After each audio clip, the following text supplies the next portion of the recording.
Shalom, shalom, peuple de Dieu. Qu'Hachem Elohim vous bénisse. Que le Dieu de gloire se souvienne de vous et qu'il vous comble de toutes les bénédictions dans les lieux célestes. Voici, nous sommes toujours dans notre élan, notamment l'étude que nous avons régulièrement, ces enseignements bibliques, les bien-aimés, qui nous permettent de comprendre la pensée de Dieu, et avec l'aide du Saint-Esprit qui est le Roha Kodesh, le Saint-Esprit donc, qui est le docteur par excellence pour nous conduire dans cette nouvelle thématique que nous sommes appelés donc à voir, vous et moi. Et cette thématique s'intitule le mystère du code Zoé. Le mystère du code Zoé. Et tout cela fait partie, en effet, de ce grand chapitre sur le mystère du dos du livre. Et donc, mes bien-aimés, Dieu voulant, nous sommes emmenés donc à plonger nos cœurs dans la parole. Il n'y a que la parole, mes bien-aimés, qui nous fasse du bien. Et la vie de Christ devra toujours nous remplir. Et surtout en ces temps difficiles où nous avons des crises sanitaires, des crises économiques, nous avons besoin de Jésus. Et c'est pourquoi, c'est dans cet élan, mes bien-aimés, que nous nous rapprochons du Maître de l'univers, celui qui est Hachem Elohim, celui qui est le Kol Bakol, celui qui est Amenora Elioy, celui qui est Amikdesh Modesh, afin de nous instruire par son esprit, car sans le Saint-Esprit, nous ne sommes rien. Et je rappelle encore, mes bien-aimés, que Dieu a placé dans chaque élu la volonté de faire sa volonté. Et Christ lui-même l'a dit dans le Nouveau Testament, les brebis entendent ma voix et me suivent. Alors sans plus tarder, notre sujet, notre thématique, c'est le mystère, mes bien-aimés, du code Zoé. En cela, nous allons prendre nos Bibles, car nous avons beaucoup de passages bibliques que nous aurons à lire progressivement. Dieu permettra que nous puissions saisir la quintessence de cette pensée de Dieu pour l'Église, corps de Christ, mes bien-aimés.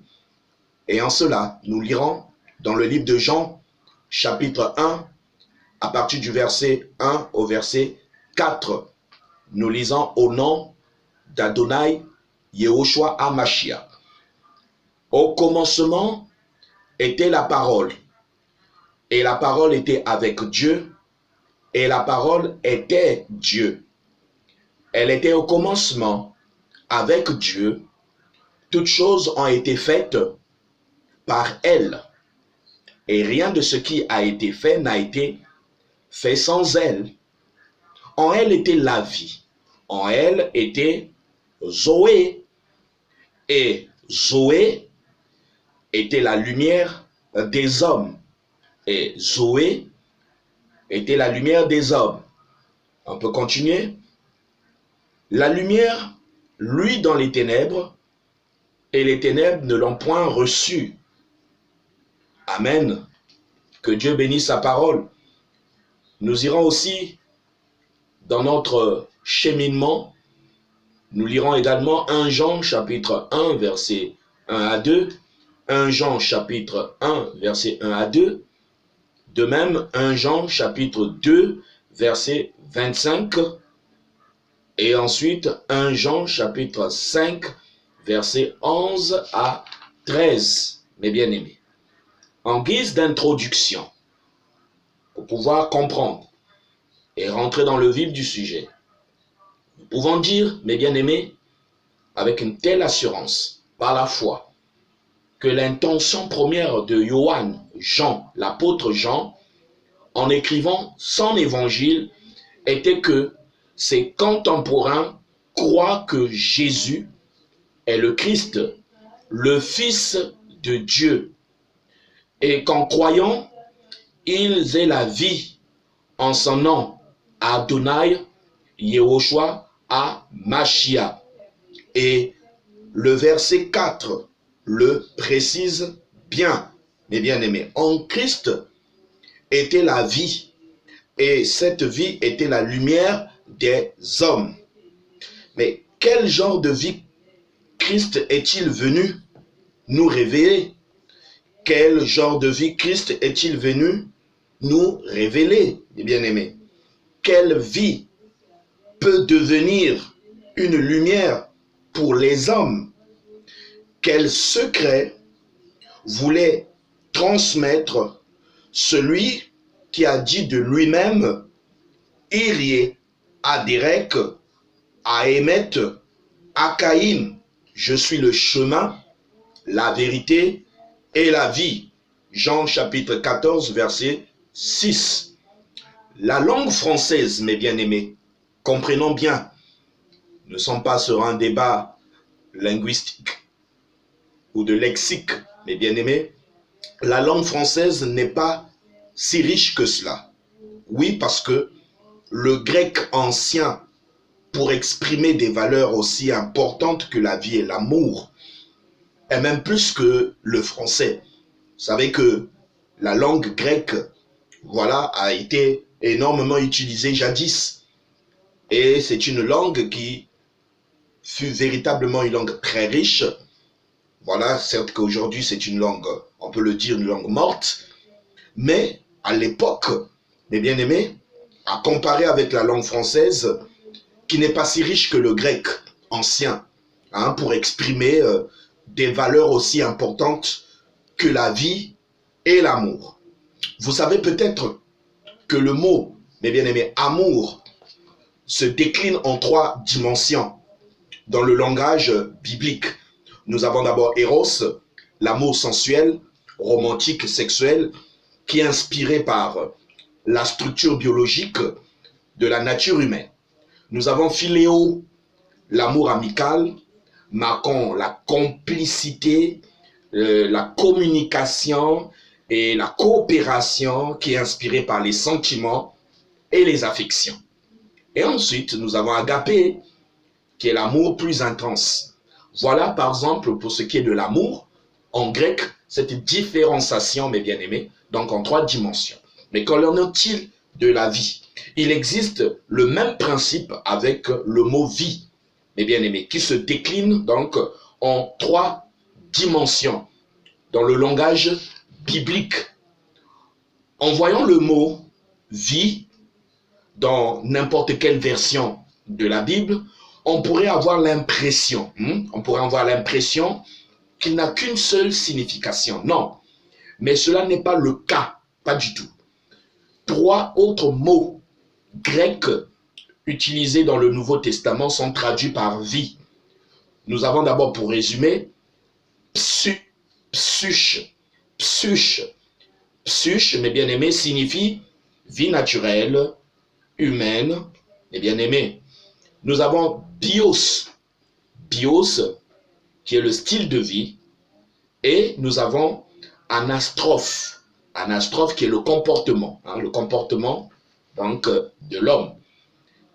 Et à propos de Zoé, mes bien-aimés, Zoé veut dire vie éternelle. Voilà, Zoé veut dire vie éternelle ou vie divine. Et tout le long donc de notre enseignement, nous allons découvrir énormément de richesses au travers donc de ce seul mot qui est Zoé, mes bien-aimés.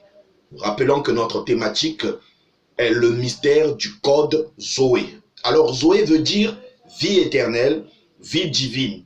Il s'agit de la nature de Dieu, de la vie de Dieu telle que le Père céleste et le Fils manifesté la possède, mes bien-aimés.